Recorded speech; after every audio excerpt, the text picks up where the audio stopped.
मीरा लठानी ते नवीद निवाज वाला और SHO सैफुल्ला मल्ली ਜਿਹੜੇ ਸਾਬਕਾ SHO ਹਨ ਇਹਨਾਂ ਦੇ ਅਹਿਮ ਪੇਸ਼ਰਫਤ ਸਾਹਮਣੇ ਆਏ ਕਿ ਸ਼ਬੀਰ ਵੜੈਚ ਜਿਹੜਾ ਗੁਜ਼ਸ਼ਤਾ ਕੁਝ ਮਹੀਨੇ ਪਹਿਲੇ ਜਿਹੜਾ ਹੈ ਕਤਲ ਥੀ ਗਿਆ ਸਾਦਕਾਬਾਦ ਦਾ ਰਹਿਸ਼ੀ ਆ ਉਹਦੇ ਵਿੱਚ ਮੀਰਾ ਲਠਾਣੀ ਦਾ ਫੈਸਲਾ ਥਿਆ 1 ਕਰੋੜ ਤੇ 45-46 ਲੱਖ ਰੁਪਏ ਉਹਦੇ ਵਿੱਚ ਇਹ ਚੀਜ਼ਾਂ ਰੱਖੀਆਂ ਗਿਆ ਹਨ ਜੋ ਭਾਈ ਜਿਹੜੇ ਬਾਕੀਆ ਜਿਹੜੇ ਅਫਰਾਦ ਮੁਲਵਿਸ ਹਨ ਉਹਦੇ ਵਿੱਚ ਜਿਹੜਾ ਨਾ ਤੁਸਾਂ ਸਫਾਈ ਦੇ ਸੋ ਸਕੋ ਤੇ ਉਹਦੇ ਬਾਅਦ ਜਿਹੜਾ ਹੈ ਤਕਰੀਬਨ ਕੋਈ 2-3 ਦਿਨ ਗੁਜ਼ਰ ਚੁੱਕੇ ਹਨ ਜਿਹੜਾ ਮੀਰਾ ਲਠਾਣੀ ਨੇ ਜ਼ਿਮਨੀ ਦੇ ਵਿੱਚ ਕੁਰਾਨ ਪਾਕ ਦੇ ਉੱਤੇ ਹਲਫ ਦਿੱਤਾ ਜੋ ਭਾਈ ਸਾਬਕਾ SHO ਨਵੀਦ ਨਿਵਾਜ਼ ਵਾਲਾ ਔਰ ਸਾਬਕਾ SHO ਸੈਫੁੱਲਾ ਮੱਲੀ ਜਿਹੜੇ ਨੇ ਹੀ ਕਤਲ ਦੇ ਵਿੱਚ ਮੁਲਵਿਸ ਹਨ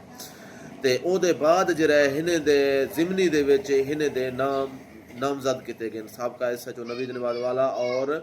ਸੈਫੁੱਲਾ ਮੱਲੀ ਨੂੰ ਜਿਹੜਾ ਹੈ ਕਤਲ ਦੇ FIR ਦੇ ਵਿੱਚ ਨਾਮਜ਼ਦ ਕੀਤਾ ਗਿਆ ਜਦਕਿ ਮੀਰਾ ਨੇ ਆਪਣਾ ਫੈਸਲਾ ਕਰਤੇ 1 ਕਰੋੜ ਤੇ 45 ਲੱਖ ਰੁਪਏ ਜਿਹੜਾ ਹੈ ਅਦਾ ਕਰ ਦਿੱਤਾ।